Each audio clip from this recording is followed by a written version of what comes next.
What's up, everybody? It's your boy Joshua Edwards, live from Brooklyn, New York. This is Panthers Pride Television.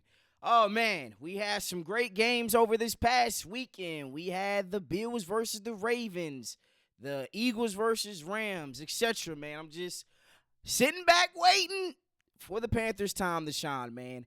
And as I was watching that, the Lions versus Commanders game, it made me think just a little bit, man, about how Dan Quinn was a former defensive coordinator for Dallas Cowboys, was a former head coach for the Atlanta Falcons, obviously. And we really didn't give him an opportunity or really the time of day to interview him at all.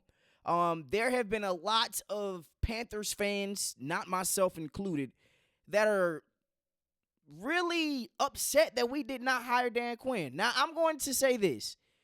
If we would have hired Dan Quinn and we would have brought Cliff Kingsbury in, I do think that we would have been a little bit better off as far as our record this past season. But do I think that we had or that we got the wrong head coach? I don't believe so. I think from what I've seen from Dave Canales and the development of Bryce Young and just the progression of Bryce Young from the early stages of the season to the end stages of the season, I don't think that we missed at the head coach spot.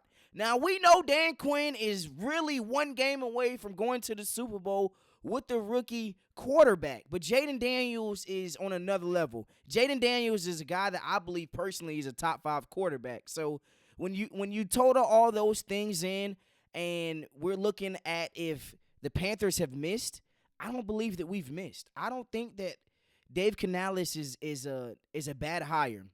He allows us to establish the running game. We know that Chuba Hubbard, before he got hurt, was a top 5 running back within rushing yards. Our offense, we need more weapons. We need more pieces. So I don't think Dan Quinn, Cliff Kingsbury, any guy that was really out there during the time frame, I think we probably would have had maybe a few more wins here and there, but I don't see a situation where the Panthers are in the NFC Championship game. If you go back and really look at what the Commanders did this offseason, they got a Frankie Louisville, who was a former Panther. They got a Jeremy Chin, who was a former Panther. So when you look at those things and the entire free agency and trade deadline and the acquisitions of Marshawn Lattimore, I don't think that we missed on the wrong guy. Now, one of my homeboys is a Commanders fan. Actually, 2 of my homeboys are Commanders fan, but I don't think the Panthers missed out on Dan Quinn. Dan Quinn is a hell of a coach. He's having a tremendous amount of success with the Washington Commanders, but hey, man, the Panthers, we here. And as fans, I don't know why you guys are even complaining. Like, what type of sense does that make to complain about somebody else's success? Nah, let's enjoy the moment. Let's really build with Bryce Young and the weapons that we're going to get, and let's just call it a day. Let's just call it for what it is. Now, I will say this. If we do what people have been quoting and thinking that is going to happen, if we trade J.C. Horn, now I'm going to have an issue with the coaching staff. Now I'm going to have issue with management. Now, for those of you that don't know, J.C. Horn has been linked with trades with the Baltimore Ravens. Hell no, I don't want him to go to Baltimore. We know that the Baltimore Ravens, they struggle on the defensive back end. But for this right here, this is a guy that we took 8th overall. You don't trade him away. Yes, I do understand J.C. Horn has not played a full season. Yes, I do understand this season he's played 15 games. But he's 25 freaking years old. He plays one of the most vital positions in the entire National Football League. And we saw what we had with Mike Jackson. 25 years old, 2 sacks this past season, 1 interception. Now, I'm not a guy that goes out here and believe that if you have the most picks, or the more picks that you have is a representation of how you're doing on the defensive backside. No, I'm not oblivious to that. I do understand that J.C. Horn impacts the game more than just interceptions. Like, we know that the pass is defended. He's really locking up and shutting down one side of the field. He can travel with your best receiver. Now, I do think at times he gets a little bit too handsy, and he has to rely on his technique a little bit more. But J.C. Horn was taken 8th overall for a reason.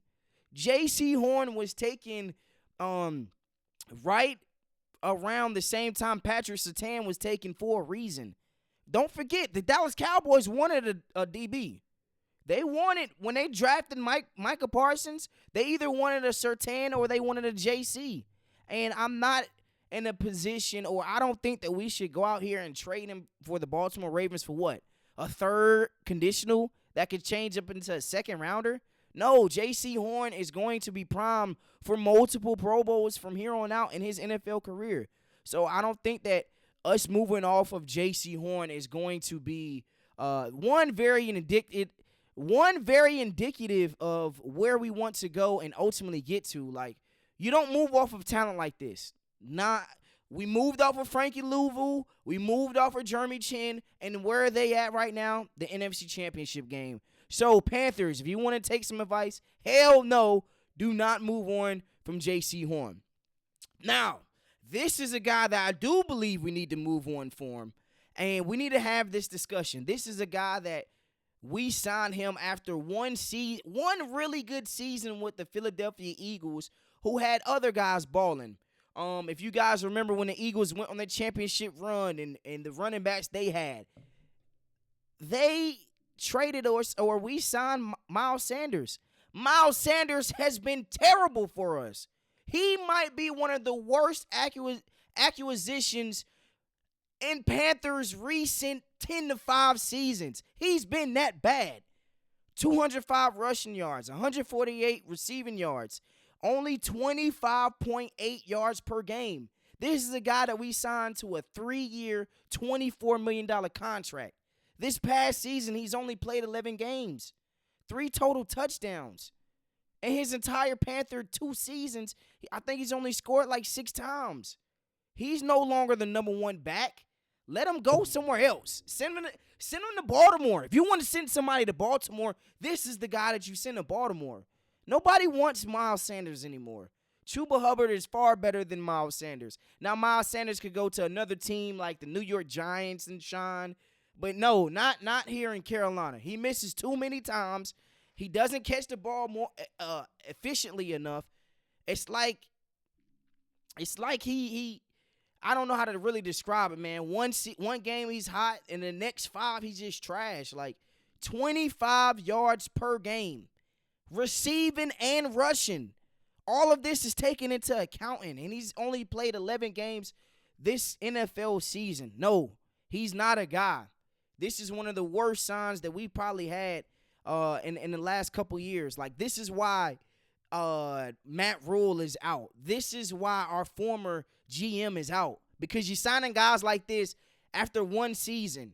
You're trading the Brian Burns of the world because we don't want to pay him. Like, no, if you want to get rid of somebody, get rid of Miles Sanders. You don't get rid of a J.C. Horn, man. And like I said, man, it just goes out here and shows you that there's just a lot of mistakes that the Panthers front office is making, man. And I really hope that we don't do that moving forward, man. So, salary cap. We know that salary cap is going to be a huge issue when it comes to Carolina Panthers. Like, we know the Washington Commanders are going to have upwards of damn near $90 million free money this coming off season. But if you guys want to make a transition in salary cap, here are some guys that the Carolina Panthers need to cut. Let's start off with our first 2. Jadeveon Clowney. If you don't know who Jadeveon Clowney is, you live under a rock. If you don't remember the hype of him coming out of his college days, some people were saying this was the most generational talent they've ever seen at the defensive end spot. I don't know where the hell you've been at. If we cut him, we save in excess of about $7.5 million. He's going to be a $6 million cap hit this season, and he has 1 year left on his contract. He's only played 14 games this year. He's age 31. It's time to let him go. DJ Wanham. He was a guy in Minnesota. He was a stud. He has played 8 games this season. I don't know where the hell he's been at. Age 27. He's a $1.7 million cap hit, and he's got 1 year left on his contract. Get rid of him. These are 2 guys that have not produced. These are 2 guys that we signed this offseason that we thought was going to be a huge factor. Like, Jadeveon Clowney has underperformed. Where are the sacks? Last year, if I'm not mistaken, with the Baltimore Ravens, you damn near were a Pro Bowler. You might have been a Pro Bowler. DJ Wanham, I play with you on Madden. Why are you better on Madden than in real life? Make the transition, dog. No, get rid of him. And then these are 2 more guys, man. The Adam Thielen. I have talked about his age from, I don't know, man. I've talked about him. He is literally the oldest receiver in the National Football League. He's played 10 games this year. He's going to be age 35 next year. If we can hang on to him until after June 10th and we cut him, it's only a $1.7 million cap hit. He has 1 more year. There's no point of holding on to an old man. No. I understand he's Bryce Young's favorite target, but you got to get rid of him. Austin Corbett. No. Oh. I listen. We here with it. I need to look at the camera. Austin Corbett. He has played 5 games this past season. The last year he played 4 games. He's 29 years of age. He has no more years left on his contract. He's on an expiring contract. Let him go. I don't care if it's a $20 million cap hit. He has been a terrible signing. He's been hurt. ACL injury, Achilles injury. He's originally a guard and we move him to the center. And this is the thanks we get? 5 games played? It's time to cut bait. Let's just call it for what it is. Let's cut bait. Cut bait with Adam Thielen. Cut bait with Austin Corbett. You cut bait with Jadeveon Clowney, DJ Wanham. You know, the quickest way to get skinny is to cut fat. And these are the people that are currently restricting us, and this is our fatty substance. Get rid of them. Get rid of the fat. No more going back. We are sick of it, man. Panthers, we are in the new era of Panthers Pride, man. Panthers Pride Television, we out.